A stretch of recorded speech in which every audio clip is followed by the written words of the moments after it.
3, 2, 1, we are on.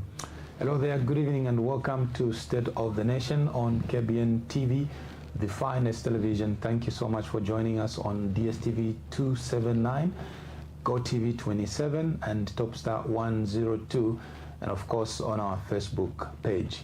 Thank you once again. Please do me a favor, inform a friend and let a friend tell the friend that State of the Nation is live.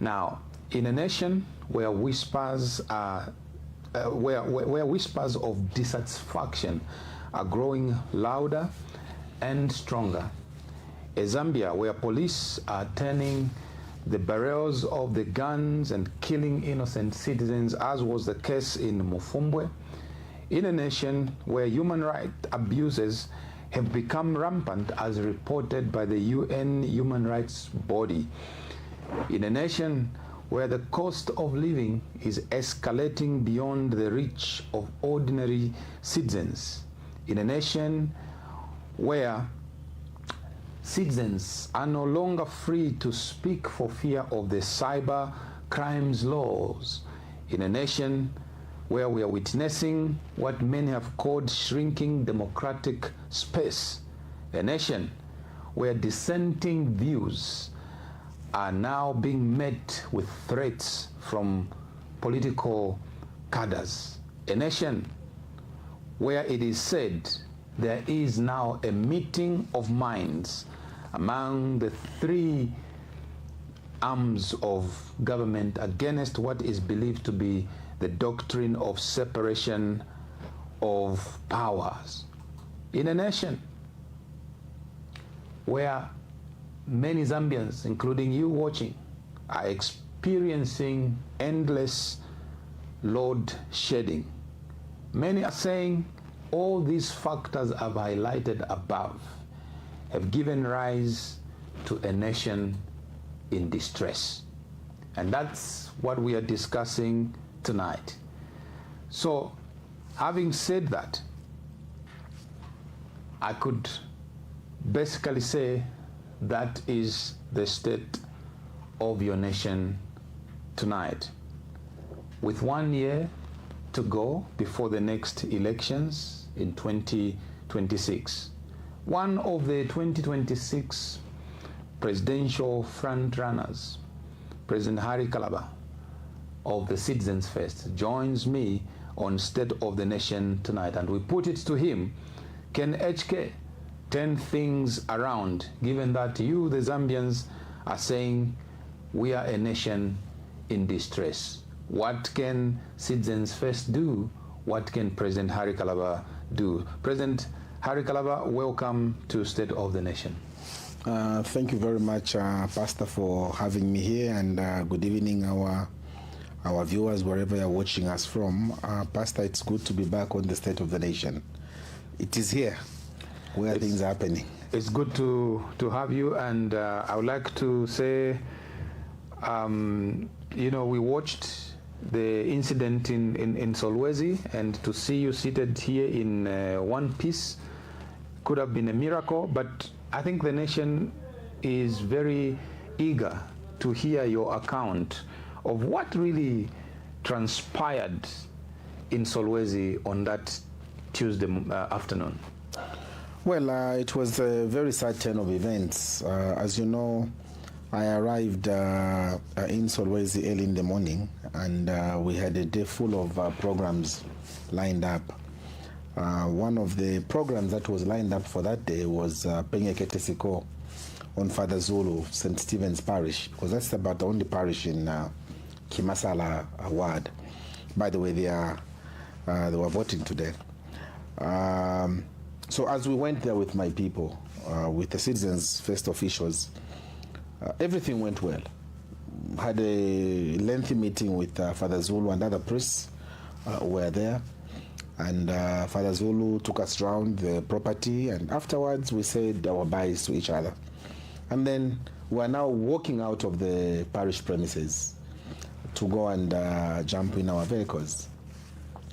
All of a sudden, Pastor, there comes a vehicle heading towards straight where I was standing. not anywhere else, but just straight where I was standing. I was stunned. I mean, I didn't expect it. Things happened very fast, and I didn't know what to do.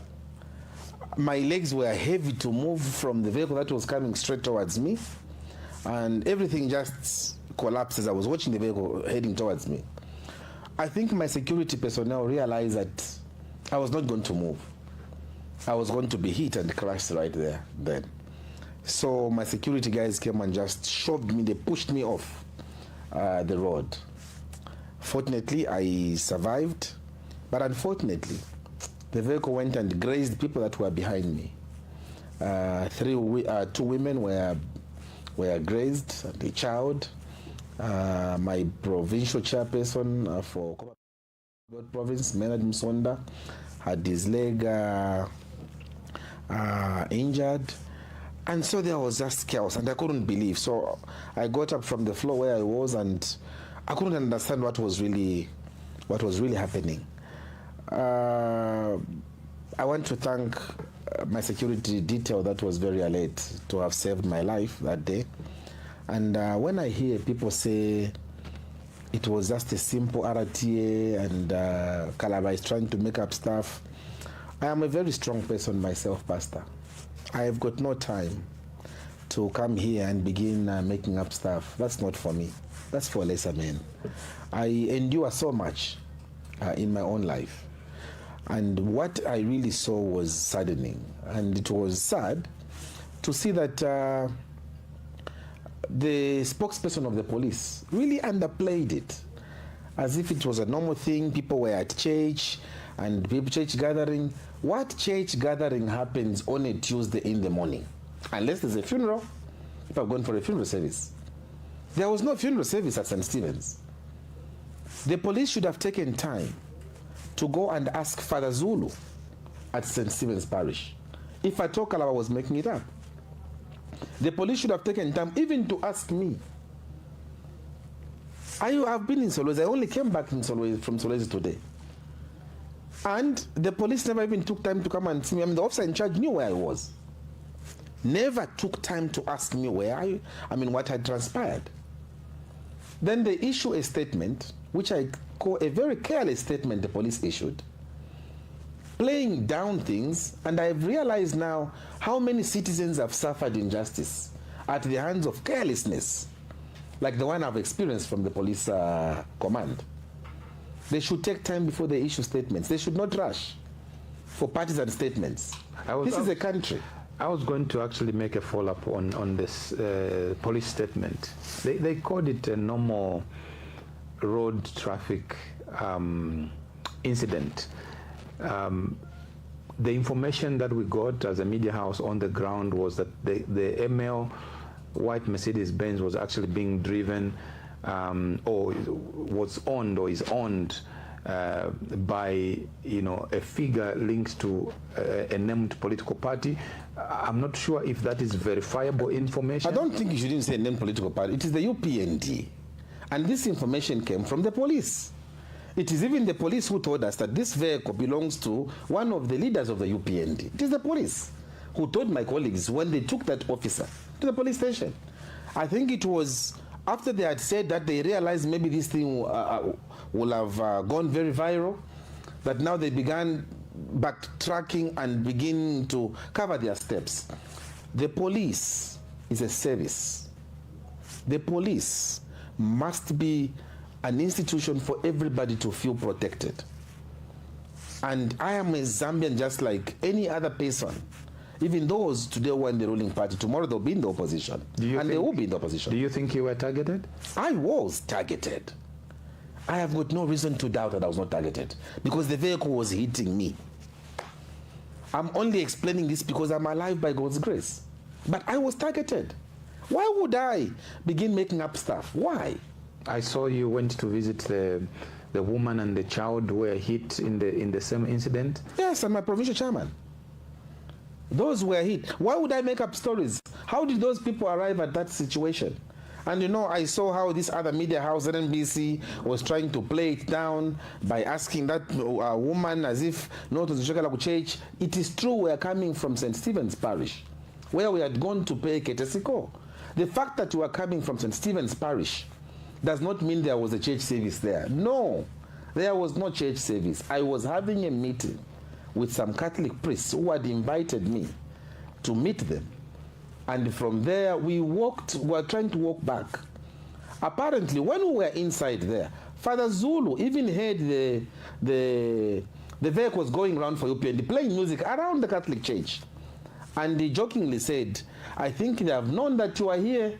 That's why now they are playing music around the church, because this normally doesn't happen. The UPND guys were going around playing music. And apparently, the same woman who is in the hospital today was telling me yesterday that that vehicle, which apparently wanted to hit me, was just parked by the fence of the parish. And when we finished, he was now sure now they have come out. And he really came out for me. So anybody trying to downplay this, I think, is not serious. And you are talking about human life. We should be serious with human life in this country. Let's not take things lightly. I have seen it for myself. I have experienced it myself. I was not told. I had first-hand experience of the same. I was traumatized. And actually, I'm just convalescing from the trauma. To see a woman have her legs broken like that, and somebody will just say it's a normal RTA, Zambia, we can do better than that. We hope the police will take interest and follow up to a conclusive end of this matter. You were in Solwezi, Northwestern Province, and I want us to stay there just for a little bit. Mufumbwe has been in the news. It has dominated the news on a sad note, so to speak, and men are calling it the Mufumbwe massacre, where the police, barrels of the gun were turned on some unsuspecting, illegal gold miners. Citizens of that matter died. The figures are not certain. The government has given its own figures. People in Northwestern have got their own figures. Other players have got their own political, statements they're issuing, and the figures they're quoting based on their sources on the ground. You are just coming from Solwezi as of today. You are aware about the Mufumbwe massacre and the people who may have died, whether 2 or 15 or 18, we do not know for sure, because the figures are not exactly the same based on the government statement and what other political figures are giving out. When you read this, and having spoken with the people on the ground, what is your reaction to those unfortunate incidents that happened in Mufumbwe? I am very sad, and the citizens' face is taken aback by the developments in Mufumbwe. And we expected Mr. Kainde Hichilema to have immediately visited the area, and we expected him to have issued a very strong statement against what happened in Mufumbwe. We expected Mr. Hichilema to just go and be with the grieving families in Mufumbwe. Remember, the majority of the people that voted for Mr. Hichilema were coming from Northwestern Province, a province he has neglected heavily. The Mufumbwe massacre is very unfortunate for a country that should be talking about human rights and looking after the rights of citizens. How in God's name can you explain a situation where the police can open fire, and up to now we have not read any statement of the police being fired or being held accountable or being taken to police for interrogations to tell us what transpired and why they were opening fire on innocent and armed citizens? You must be in Northwestern to understand what has happened there. What I have understood from the ground has been that government had put the police to guard the gold mine there in Mufumbwe. And it's like there was corruption happening between our citizens who are trying to survive and the police who were manning that same gold-rich area. Now there were shifts happening. So the people that were digging the gold were paying to those same police officers who were doing change of shifts. Apparently, on that same fateful day, when that incident happened, there was a different group of police officers who were there, not the ones who were initially there, who should have allowed those miners to go and mine. That's where the fracas erupted from, because people began complaining. that we have paid you. Why can't you allow us to go in there? Already that is wrong. If this country had a serious president, he would have gone to the ground to listen to the plight of those defenseless citizens He sent who have been harmed. He sent his ministers. That is not enough. A crisis like that, sir, what is he doing in Lusaka? What is he doing in Lusaka? He's mourning. Mourning what? Mourning who? He said. And for who? And for what? He said he has taken a deliberate decision not to be moving. He's assigning because he is still mourning, and he is waiting to put his, predecessor to rest. Mr. Hichilema is not a serious person. He is not a serious person. Because if he was a serious person, he would not have issued that statement he issued. Himself, he curtailed the national mourning. And if you remember, Pastor, I even went on my Facebook page and said there was no need for the president to have curtailed the national mourning. The reasons President Hichilema gave for curtailing the national mourning was that there had to be closure to this issue of mourning, because the nation cannot be mourning in perpetuity. Those were his exact words. So now he comes out the following day, typical of his behavior, and tells you and I that he is mourning, and therefore that's why he has taken a low profile. You told us that the nation has to move on. Progress has to be recorded. Why would you today want to say you want to have closure? And on top of that, this is the man who used his attorney general to go to South Africa and put an injunction. We'll come back. No, but I'm just explaining to you so that when he is hypocritical, because he's a hypocrite, when he's hypocritical the way he is right now, and tells you that he is mourning, you want me to believe really that Mr. Hichilema is mourning. Mr. Hichilema stopped mourning when he curtailed the day of national mourning and told all of us on TV, it's not me telling you, he was on TV, national TV, and said, we have to have a closure, we cannot go on this thing. So let him tell other people that story. Ichwechiveleshi of talking about him continuing to mourn is a story which is just like mocking the family that has lost. So and he should stop it. So you reckon he didn't go to Mufumbwe on his own volition? He did not go to Mufumbwe because he has not understood the temerity of the situation of those defenseless people who are trying to earn a living. Those people are struggling in their own country, wanting to earn a living. And you go and just go and remove them as if they are criminals in their own country. I think that is wrong. And Mr. Jack Mwimbo going there, the provincial minister going there, and those other people that were sent in Mufumbwe is not good enough. It required the very first person that they gave the mandate to preside over the affairs of the nation to show seriousness. If it's a conference in London, he would have flown there. If it was a conference in Germany, he would not have sent even the vice president. What type of double standards are these?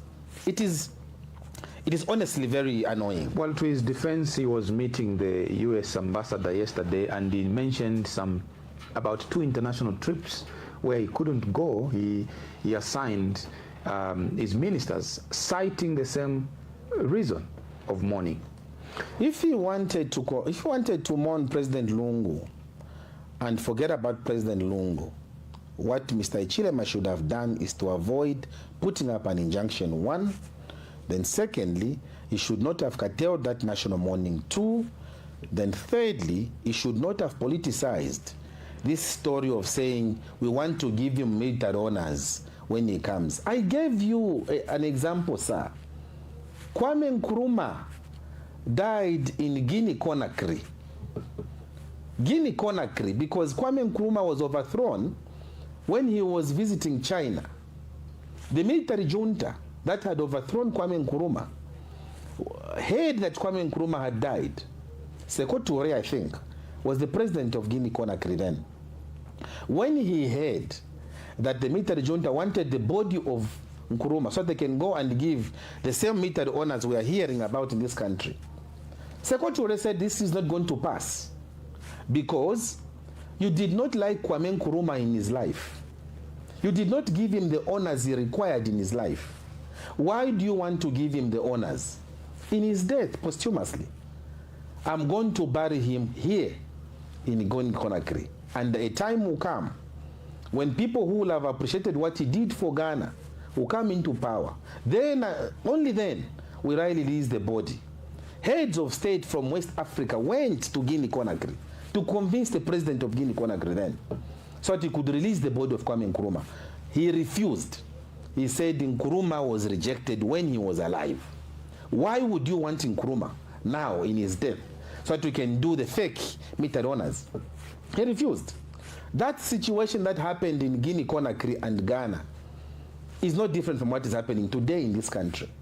We must learn to love each other even when we have differed.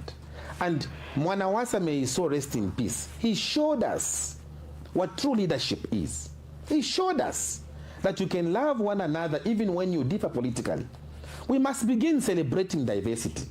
There's nothing wrong with me being Citizens First and with President Ichilema being UPND. We only differ on ideologies. Mr. Ichilema is my elder brother. Mr. Ichilema and I can meet on different issues and discuss and agree without us looking at each other as enemies. But the politics that Mr. Ichilema is practicing are devoid of love. These are strange politics in our country. And Mr. Lungu today has told his family members that they do not want Mr. Ichilema to be anywhere near his body. And if you really want Mr. Lungu to be buried, stay away from his body and they bury him. Why in God's name are you insisting on being part of a funeral where the owner of the one who has died said, I don't want you to come to my funeral? I know we will come to this a little later. I'm not stopping you, but I still have one question. So the military honors, Pastor, can still be done the way the military junta of Ghana did. They did the 21-gun salute in the absence of Kwame Nkrumah, his body lying in Guinea Conakry. I want to believe even in this country, we can still give our former commander-in-chief, Edgar Lungu, the full military honors while his remains lie in South Africa. Period. Right. Let's go back to Mufumbwe, because I read your statement that you issued where you were saying this is not the first time that the UPND, the mineral deposits such as sojilite or gold have been discovered in the 4 years that the UPND have been in power. I remember reading something like that from you. It's not the first time. It's not the first time. No. So I need to ask you, within the context of that statement that you made, in Kanyelele, for instance, the government deployed again defense forces to be guarding the mineral deposits. In Mufumbwe, as you have said, they had deployed police, but police was conniving with the locals and allowing them and taxing basically the illegal gold miners. So in the eyes of Lusaka, in the eyes of Ministry of Mines, in the eyes of State House, that gold is protected. But that gold is being mined. We are a country that is still looking for IMF help. And I remember in your statement, you said something like you haven't seen a policy from the UPND. There's no policy from it. On how to harness those gold deposits that are being... There's nothing. I need to pick your mind, and obviously for the benefit of the Zambian people, us deploying security to guard those gold deposits, what does that do? Is that the right posture? Is that the right policy?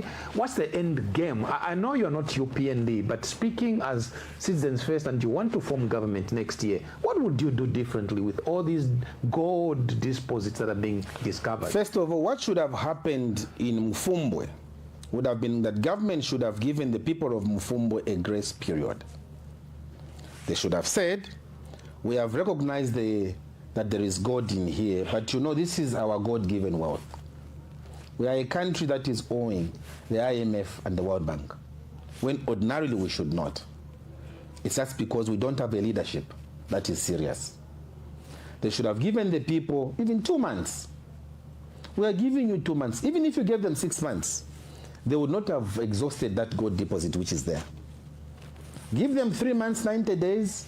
After 90 days, colleagues, and you even address them properly.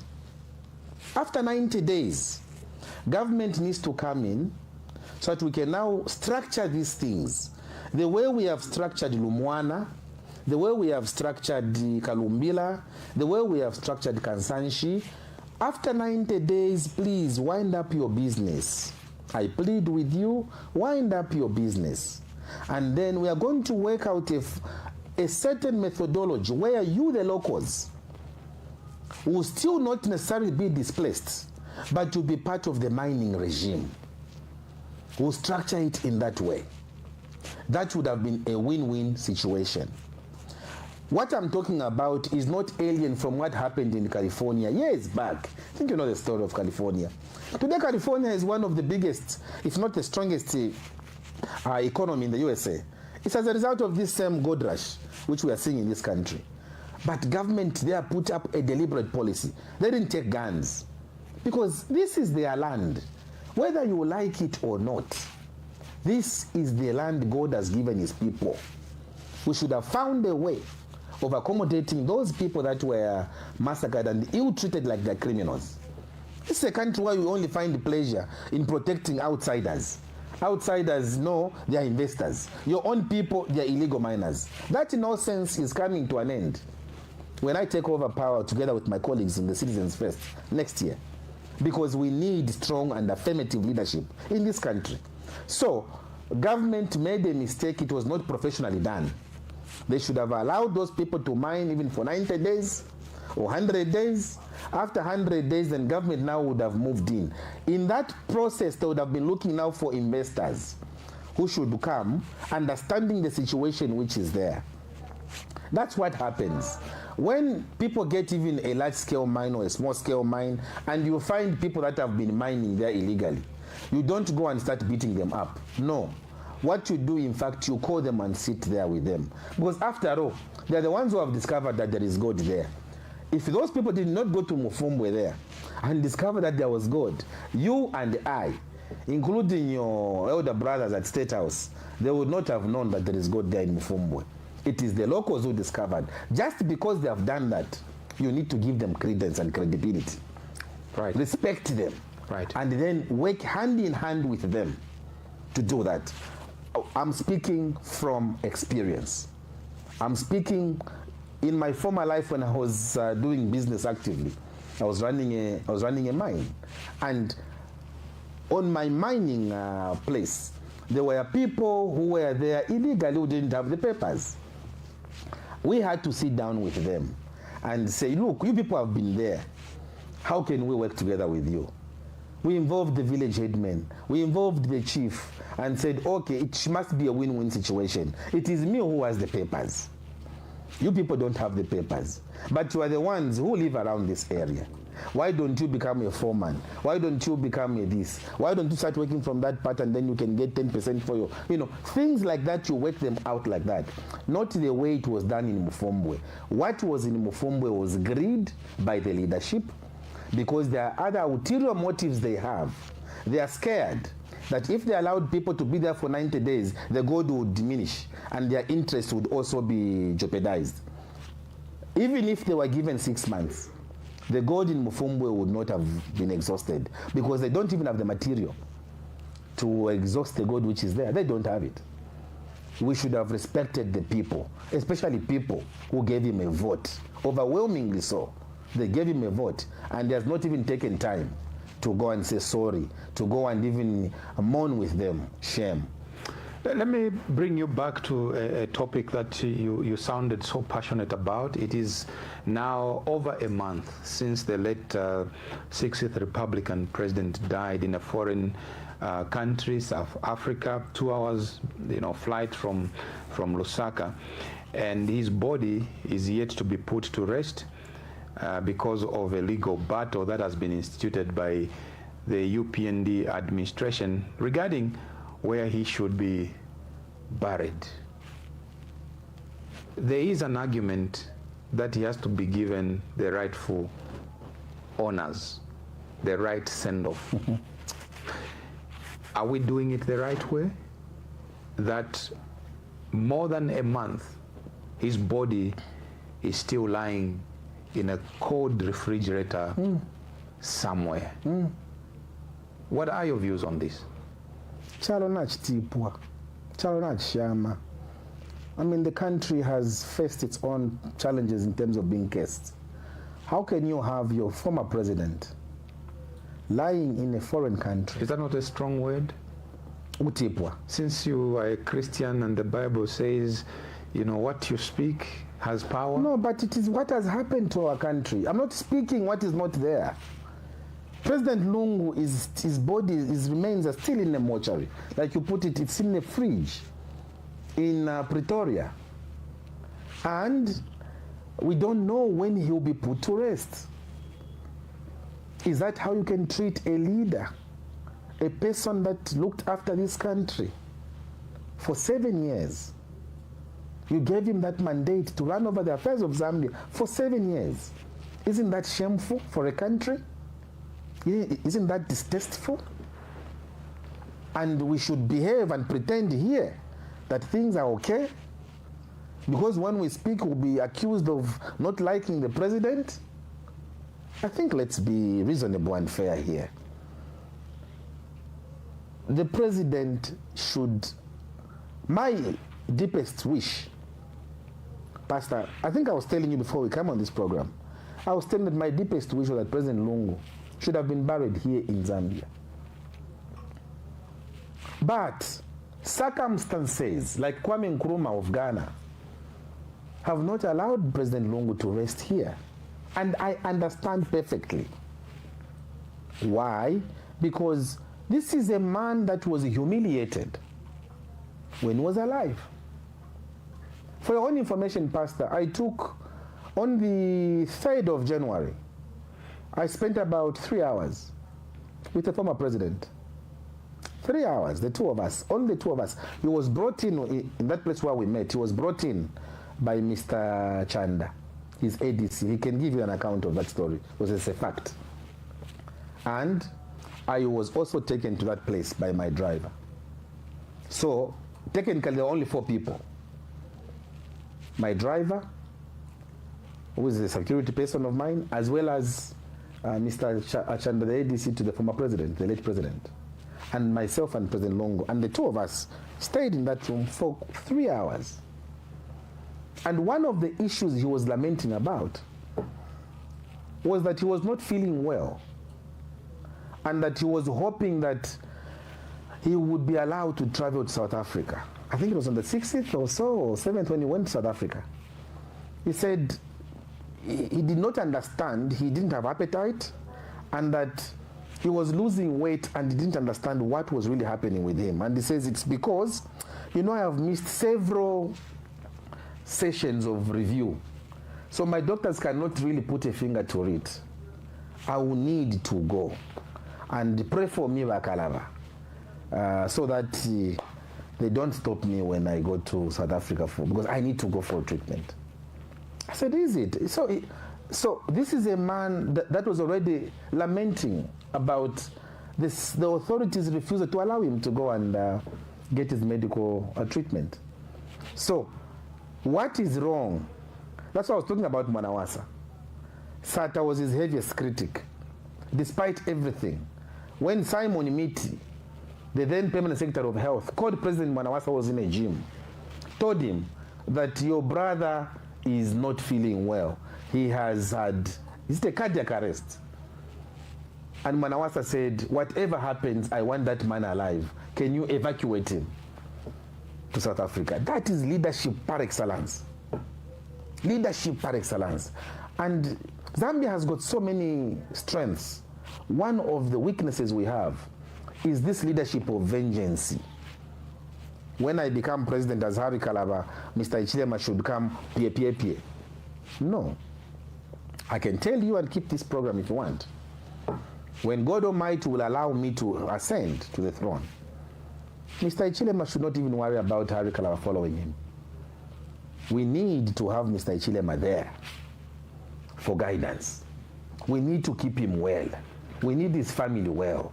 But The way Mr. Lungu was treated before he died, it was not honorable. As you know, his benefits were withdrawn. He didn't have personal security. He didn't have vehicles from the state. Imagine you rule the country for 7 years and they withdraw your security. You know, when you're head of state, you make so many decisions. There are people who are in jail whose families are languishing because they think you are the one that signed the documents for them to go in jail. They are looking for you. And then the state says, no, you are on your own. That was cruelty of the highest order. And anybody who can come and tell me here that, you know, I am doing low profile because I am mourning, I'll tell them that is crap. The government recently amended its indictment on the Pretoria High Court and removed the Minister of Foreign Affairs and International Cooperation after a fallout, after a backlash that you don't sue a foreign government, perhaps over a domestic matter. Many of our viewers may not completely understand this. Yourself, as a former Foreign Affairs Minister, you probably are very well, you're very well familiar with what is at play here. That our Zambian government sued a minister, a diplomat, inadvertently or by extension. They sued the South African government in their own country and in their own You sue a foreign minister. That's the South African government you have sued. So what came to your mind when you heard about this kind of stuff happening, and that the government quickly went and amended and withdrew the name of the Minister of, First International of all, Cooperation? I was shocked by the desperation. I was equally shocked by the lack of depth and understanding of international law. I was surprised that a foreign minister could be sued, because normally a foreign minister would never be sued on such issues. Never. But we did that. This has taken away a lot from our country. Truth be told, our bilateral relations with South Africa are in tatters. Truth be told, Zambia has become a laughingstock. We are no longer a country that was celebrated the way we were celebrated before during the Pan-Africanism time, where all countries, that's why we still have Malians, Senegalese, people from all over the world were coming to Zambia, because we understood our role in the realm of diplomacy. Now today, we have chosen, even when South Africa tried so hard. Remember, South Africa sent Lamola, the Minister of Foreign Affairs, to come and see the president, after Lamola had seen the former First Lady in South Africa, Madam Esther Lungu, conferred with them, and then he quickly realized the scale of the mistrust between the Lungu family as well as the government. And they knew that they were going to be caught in between. For avoidance of being misconstrued as supporting either party, Lamola went to see the former First family, and then also flew into Lusaka on a Sunday to brief President Hichilema that, Mr. President, the burial will go ahead, because in South Africa, as a government, we've got nothing to do with private funerals of that nature. And there's nothing we can do, because our hands are tied. We would have wished them to bring the body here so that Mr. Lungu can receive the hero's rest as he is indeed supposed to have been. But because of what is going on, our hands are tied as a government. That was a very good diplomatic method used by the South African government. And as you recall, President Hichilema said, we discussed a lot of things and the meeting was very good and very cordial. But typical of him, he had another card on his hands, which was going to use against both the Lungu family and the South African government. Now, in diplomacy, you don't do that. In diplomacy, because diplomacy is the highest form of arbitration. Courts are lower than the diplomatic circles, because in diplomacy you choose to respect each other in your own diversity. But President Ichilema went below the bar and said, we are putting up an injunction. We need to bury here and give the military owners. The owners of the board are saying they don't want to military owners. There is a court case right now, but the president, even yesterday, said, before the press in front of the U.S. ambassador that he is engaging with the family of the late president. But there is information coming out of South Africa that the family has not been engaged and they're not willing to be engaged because, according to the spokesperson of the family, the moment the government took the case to court, they lost the trust for engagement. Yeah, again, Mr. Ichilema was not being sincere. Typical of him. He was not being sincere when he met the American ambassador that he had met the family. You know what I did? No, he hasn't met. He's engaging. That he has engaged the family. Sorry, that he had engaged the family, sir. He didn't engage the family. I did my own private investigation. Immediately I heard him waffling there, saying no engagement, what. I said, let me call 3 or 4 people. And I called this one told me it was negative, this one told me it was negative, this one told me it was negative. And these are reliable sources.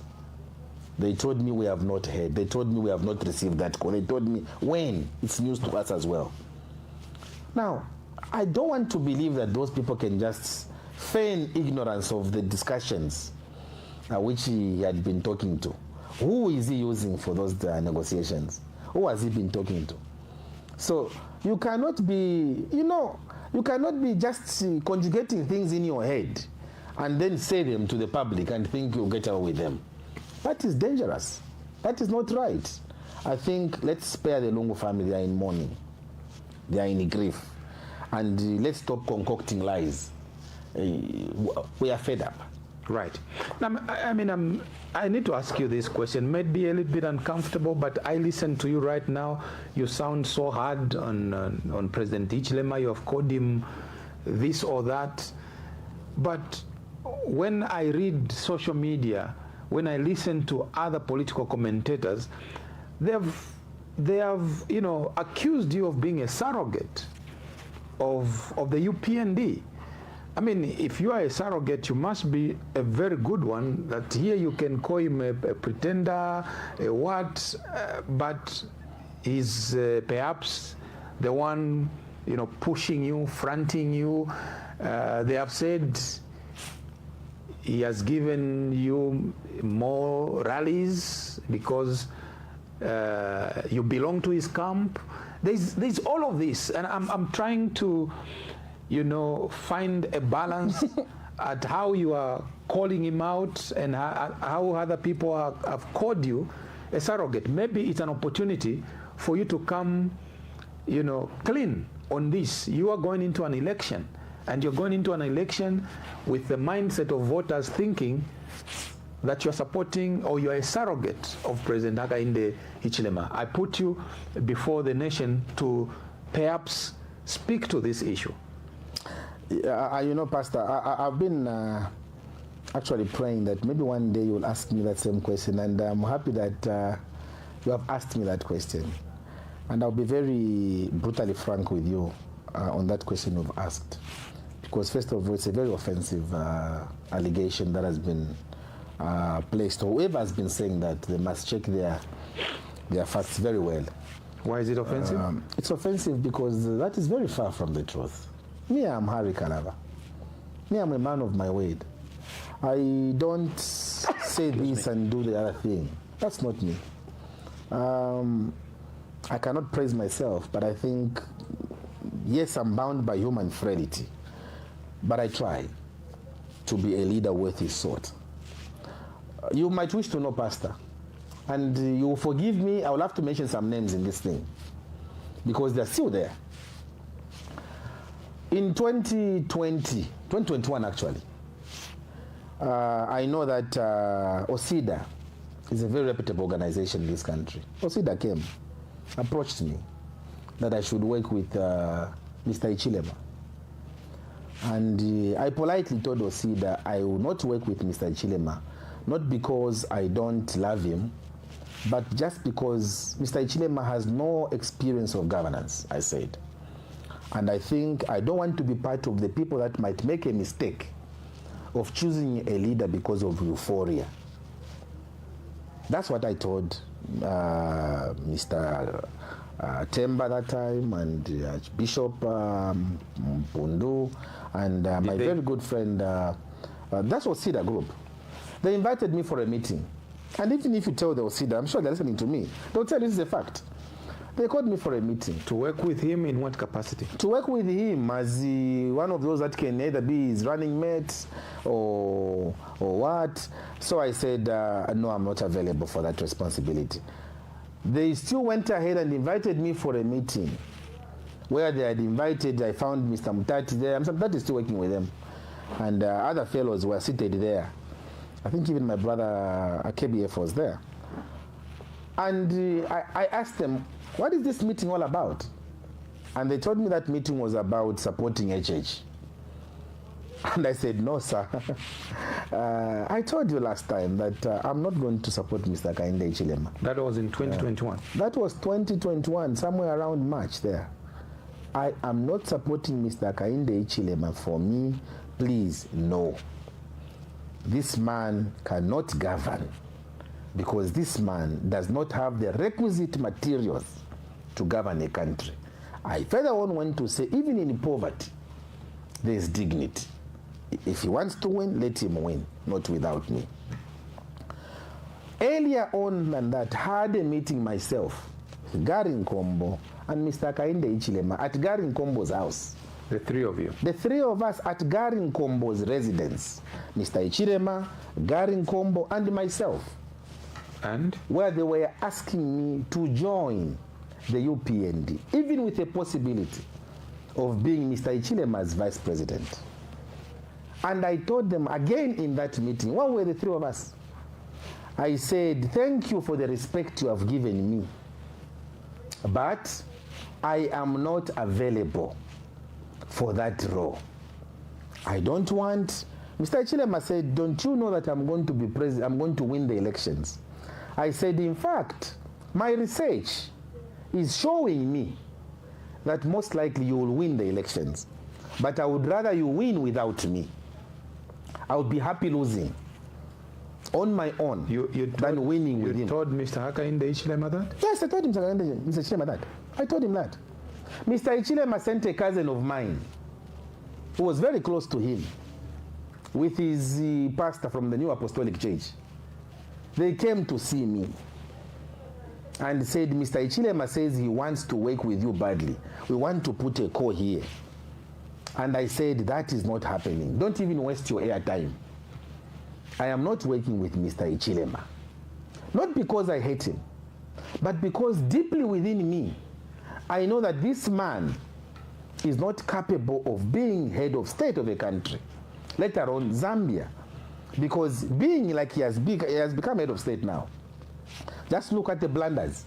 Just look at how he's mismanaging almost every sector of our economy. But they say, I saw this. But they say there is no smoke without fire. You are giving us accounts of how you rejected working with him, but people are saying you are a surrogate. Where is this insinuation coming from? Yes, it's because people will say whatever they want to say, because they are saying, as you rightly said, they are saying that because I've been getting rallies, and they have given me rallies. Pastor, the Citizens First has only gotten 3 rallies out of 28 applications we have made. I don't know how other political parties are doing their mobilization strategy. In our mobilization strategy, we took rallies for 2025 as being one of the main tools we use to do mass reach out. Out of 28 rallies we have applied for, only 3 were given a nod. And out of those 3, 2 were granted, where even other political parties attended. I think you remember, there was one in Kitwe, where the former president came, and the other one was in Samfia, again where President Lungu graced the occasion. The last one was the one which we got this year in Linda Township. 3 out of 28. We have wanted to have rallies in Chinsali. We have wanted to have rallies in Shwangando. We have wanted to have rallies in Mansa, rallies in Eastern Province, rallies in Lundazi, even in Nikelenge. We have not been given permission. So you reckon... when one says they are being favored, we work hard. We work extremely hard. So you reckon people who are calling you a surrogate are just being malicious? Extremely malicious. Extremely malicious. And I don't want to say they should check their mental faculties because that would be rude of me. But they are being very malicious. And if they knew better the person they're accusing of that, they would not even do that. You would have been a vice president. In UPND? By now, had you accepted? Never. And I knew... Actually, I knew that I was going to be a vice president or I was going to be minister of something if I had accepted to work with Mr. Chilema. But you are talking to a person who resigned as a foreign affairs minister. In government, foreign affairs is a very serious position. And I resigned it 4 years before the PF lost its mandate. We won the elections in 2016, remember? In September, I was sworn in as foreign minister. In December, I resigned 2017 as Foreign Affairs Minister. This is not a person who's going to go around hunting for a position to be given a position by anybody. No, I am above that. So those who are trying to insinuate that are avoiding the competition that the CF is putting up. They are probably worried about the growing popularity of the CF and its leader, Harry KALABA. And so they want to throw mud on me. At you? They want to throw mud at me. And I mean, it's part of the politics, but I think we should do this politics with decency. I mean, you brought out certain insights that we have not known the And one businessman, by the way, even offered me $1 million. What? One businessman, I will not mention his name, even said we can even organize $1 million to have you abandon this ship, and we want you to just go and camp in Luapula, just get Luapula away from the Patriotic Front and work with us, and then you are going to... I said, money for me has value. You rejected $1 million United States dollars. I refused the offer of $1 million, which was to work with the UPND. To work with the UPND. In 2021. In 2021. That's how desperate they were to get into government, without knowing what they're going to do in government. And I said, no ways, I'm not going to do that. I said, no. So if I could reject an amount of $1 million, I think in today's currency it should be about 23 million kwacha. And I said, no, I am not for sale. I am above any price. How can one person come and tell you you are a surrogate? So it's out of the meetings that you had with Osida, Mr. Mtati, and the KBF, perhaps why we saw the other two work with the UPND in 2021? I don't know why they want to work with the UPND, but I think they're also discussing with Osida. I don't want to talk for them. But for Mr. Mtati, because there was a time I was working with him very closely in opposition. And then later on, he changed his mind. And I went and briefed him. Mr. Mtati, HH has invited me to work with me. But I've told him I am very reluctant. I'm not in a hurry to, oh, no, but you should have listened to him more. Little did I know that he wants to go and work with him. But the rest is history. The truth of the matter is, I'm a man of my word. I have got no time for wasting time to go and have clandestine dark corner meetings with the UPND. That's not for me. The UPND has failed, and failed lamentably, and we are all looking forward to kicking them out next year. You have been quoted in one of the local media outlets, and I think it's a newspaper, that, and I quote, Zambia cannot afford to be without a former president. We need one, end of quote. Am I misquoting you, or did they misquote you, or that's exactly what you said? And what did you mean by that? Actually, I said exactly that. I said Zambia cannot afford. We are about the only country in the region without a former leader. And that is not correct. That is not right. We need a former president to be advising a sitting president. But is that the only reason that change must happen? It's one of the reasons why change must happen, because we need elders. We need people in the sidelines to be advising head of state. And I'm sure it is me next year as I become president. I need Mr. Ichilema to help me govern this country. He's learning from his mistakes. Give it to him. He's learning from his mistakes. And when I'm president, he'll be able to whisper. And I'll give him unfettered access to the presidency. He will have access. He will have my personal number, my private number, my residence number, my what. He will have all those, because I want him to reach me when he wants to reach me. And he will have my ear. We need a former president so that he can go and start sitting in the Council of Elders in Addis Ababa. To the contrary, you are saying President Ichilema has failed. Too much. But only the other day, he was saying that if he was not in government as head of state, he would have been praising this particular government of which he's heading because of the many positive things that his administration has achieved. You are saying he's failed. What are the two contradictions? Mr. Ichilema has failed. Me, I'm a Christian, and I'm not here to tell lies. He's an elder. Which church? Seventh Day. Good for him, but so he's also a Christian. He's also a Christian. Good for him. I can't vouch for his Christianity. I'm vouching for my own Christianity. I am saying I am a Christian, and I believe in telling the truth.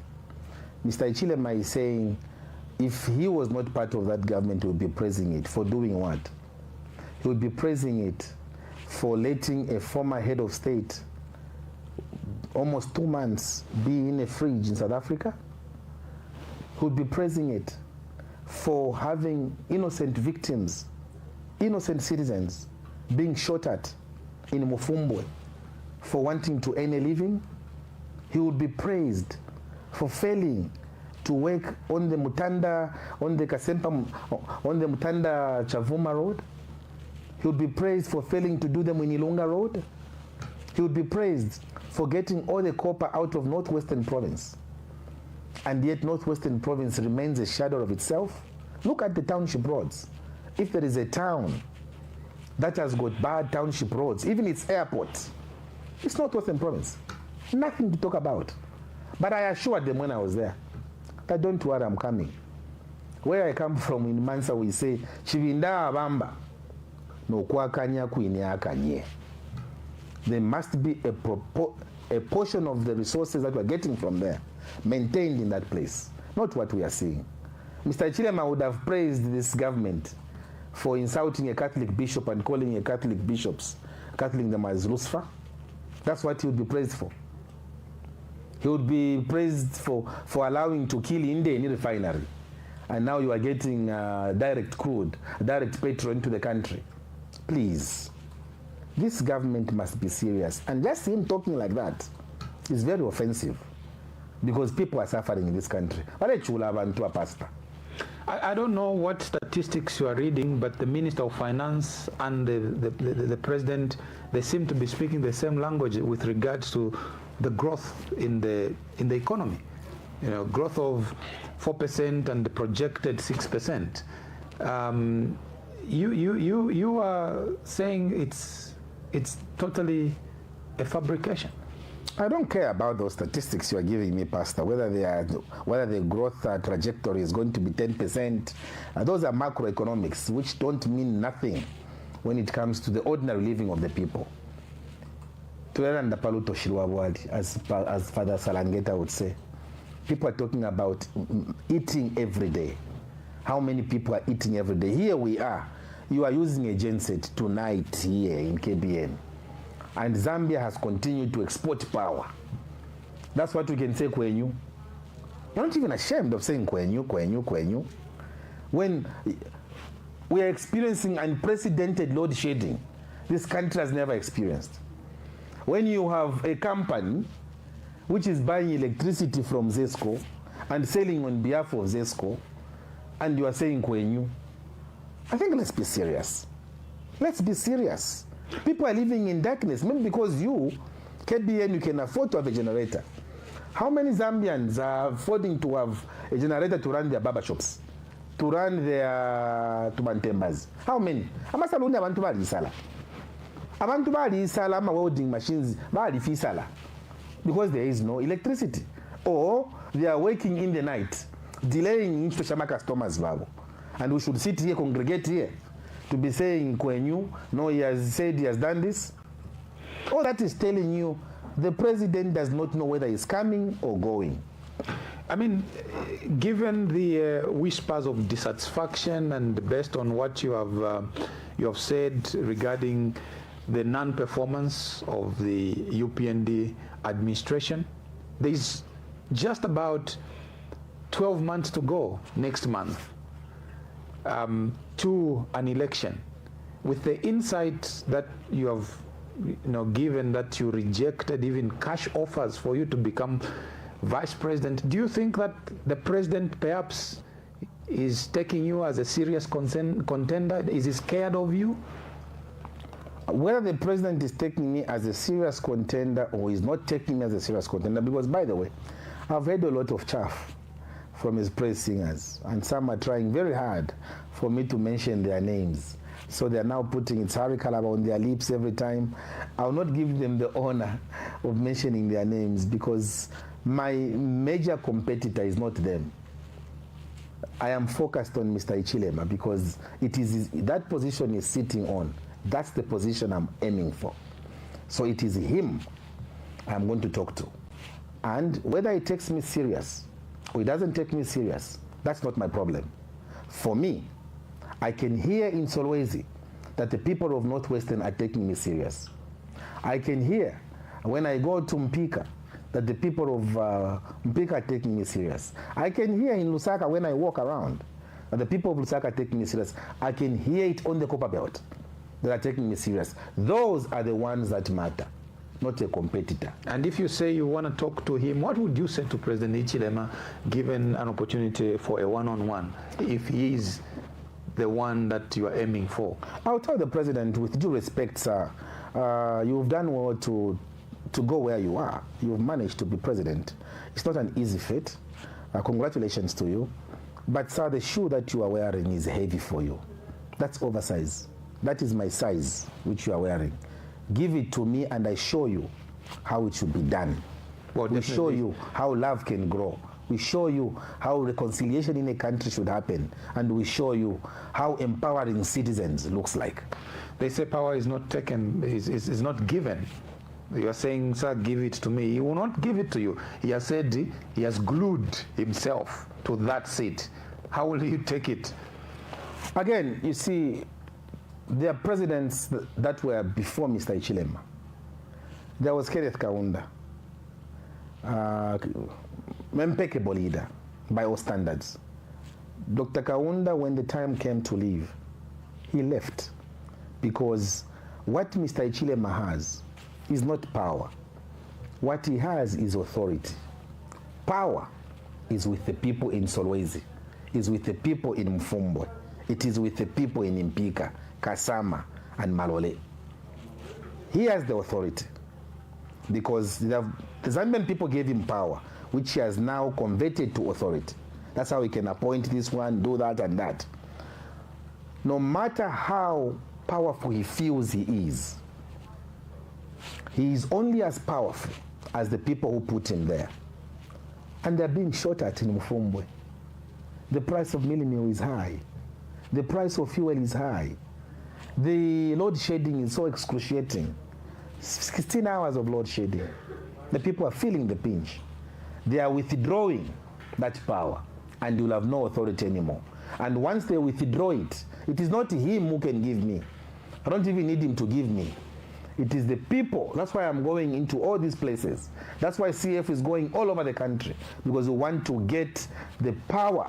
They should give us the power so that we can remove this person who is masquerading there, that is delivering things when he's not delivering things. Zambians are tired of lies. As we go towards the end of our discussion, President Kalaba, looking at this country in distress, 1 year to go, can HK turn things around? And we're not just talking about turning things around from an economic perspective. Perhaps it's turning things around. The expectation of the people is that you'll be holistic in turning these things, including restoring the rule of law and giving a listening ear to the people. We have an interesting situation on our hands as a nation, as you know, regarding Bill 7.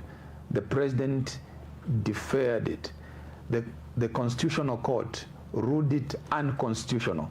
Now, the Speaker of National Assembly, I think yesterday, seems to be suggesting that National Assembly and the Constitutional Court are on a collision course, because she has said, or she has ruled, that that House may proceed with Bill 7, which has been ruled unconstitutional, because according to her, the Concord has no power to stop the business of Parliament in the doctrine of separation of powers.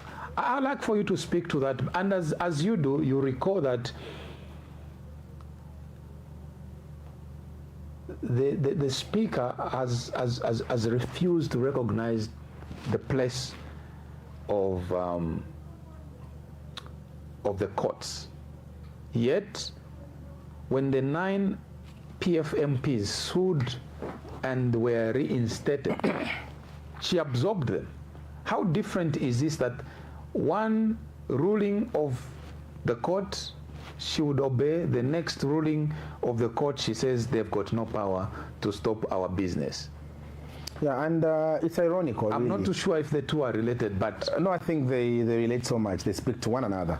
You know, it's ironical, Pastor, because look, I've been a member of Parliament myself before, and I know that indeed, when she says Parliament is independent, ideally Parliament must be independent of the judiciary as well as the executive. That is ideally, but I'm not sure that is happening, given the examples that you are giving, and given how we have seen Parliament operate. Parliament has now become an extension of the executive wing of government. I think the Concord ruling was very specific. If I took time to read that judgment, the Concord ruling was speaking to the manner in which Bill 7 came to being. And they said there was no consultation in the formulation of Bill 7. It was not consultative, and a constitutional making process is supposed to be consultative. And even though they took it to Parliament, that thing was not consultative. And Mr. Ichilema himself conceded. He said, can you do more consultations? That's what he told the Justice Minister. So he himself acknowledges that they did not consult. So when Speaker says she can bring it anytime that she wants to bring, it can come to Parliament, I think the three wings of government must realize that the people of Zambia are what they are supposed to be serving, not sectarian interests. And Parliament being what it is, I think it should hold its decorum. You know, one of the reasons we did not even participate in Lavushmanda was, in Mfuwe constituency in Lavushmanda, was because I think there are these injustices that keep on happening, and we keep on aiding the injustices. Mabonga was the MP from Mfuwe. Mm-hmm. She was convicted by the Magistrates Court, and she appealed her conviction. Normally, when you appeal your conviction, in the days of the Parliament, I knew, and the law has not changed, by the way, your appeal acts as an injunction to restrain the Speaker from exercising the authority to nullify your seat. Robson Nabuliato, Fwanyanga Mulikita, Matibini, all relied on that precedence to uphold an appeal as a form of an injunction to prevent a member of Parliament from experiencing shock of going for a by-election. It is only now, under our current Speaker, that an appeal does not save anything. It is now to just say you are out of Parliament by the Magistrates Court. Even when you say, I think they have erred, I'm going to the High Court, they will not wait for the due process of the law. Because there are several members of Parliament I can mention here whose seats were nullified by the lower courts, by the High Court. They nullified them. And then they appealed to the Concord, and their seats were reinstated, and they remained in Parliament. How many by-elections would we have been having if it was in the past? If these precedents we are using is the precedents they were using in the past. But when it is convenient, Parliament is independent. When it is again convenient, they will not declare the seats vacant. When it is, I think our institutions of governance can do better. It is really removing confidence so you are in that house. You are saying you haven't participated in the Mfuwe by-election on the premise that you were respecting the appeal? I was respecting the appeal of Mabonga. And especially that Mabonga has been given chance to, she's even out on bail. Meaning she should have been attending Parliament while using the same appeal as defense for her to be in what? You know, we participated in Lumezi. And then we realized, even on Munia Zulu, we should not have done that on account of principle. Because by us continuing to aid these wrong things, we are helping the UPND to continue massacring our democracy. And the citizens first will not be part of it. This is my last question to you. One of the most difficult things ahead of you is you are saying you are listening to people in all of these places you have been going to, and you have been traveling quite extensively. And I'm going to Mongo tomorrow. Yeah, but one of your biggest, difficult is the fact that, first of all, there is an agreement that you in the opposition must work together, must have a singular candidate. Would you be willing to support someone else? If not, are you going to manage to convince your colleagues to support you as perhaps the most popular candidate going into the 2026 elections next year? That is the biggest challenge that you in opposition have, and I give you an opportunity to speak to perhaps to both your colleagues and to the voters. Look, Pastor, I think we in the Citizens First have been very categorical. We have been very clear about the issue of opposition unity, and we have said, united we stand, divided we fall. There is always unity in, there's always strength in unity. This is the sole reason why the Citizens First was a part of the United Kwacha Alliance. But now, we left Uka. Just today I was speaking to President Savoy in Uka, and I was telling her that, I wish you well in Uka, but we can still collaborate. Even where we are, CF, and you in Uka, we can still make that collaboration. We can still collaborate with our colleagues in Tonse. I have met several of my colleagues in Tonse, and we have discussions concerning unity, and I've given them my word that, look, if we come up with a candidate that can bring down the UPND administration with the heart of Zambians, one that is not going to allow the police to shoot at innocent citizens, there's no harm in us rallying around that individual. And I can tell you that even now I can make that same clarion call on my colleagues. That is why when they say things about me of being a surrogate because we fielded in Lumezi, we should have allowed one candidate, and then all of a sudden there are now more candidates in another by-election, it is not for us as Citizens First to call anybody else any demeaning form to discourage them. They say a wise man changes his mind sometimes, A fool doesn't. So obviously, even for them to change their position now, I will not call them surrogates. That is not for me. It is for them to explain why they have done the changes that they have done. I am appealing to my colleagues in opposition. Yes, we are working with 5 political parties so far that have endorsed Harry KALABA to be president of Zambia. 5. Even though those 5 have said it's Harry KALABA, if other parties come and say KALABA is not fit to be president, the one who should be president is this one, because he's the one who has got the requisite materials, got the experience, he's got what. And when we convince ourselves that this is the right person, we'll support that person. It's not about us, it's about the country. And indeed, we need to be united. In whatever we do, our paths at some point must cross. Not for the sake of removing Mr. Ichilemba, but for the sake of providing leadership in this country, for the sake of protecting the lives of people, for the sake of making sure that our people's jobs are protected, for the sake of making sure that business people who are conniving with other foreign entities to deprive this country of its economic prosperity are kicked out of those offices, and right people must take up those positions. President Harry Kalaba of Citizens First, we thank God that you survived what was reported as a potential hit and run. I want to say that was indeed a very scary moment, but God in his infinite wisdom has preserved me here for a time such as this.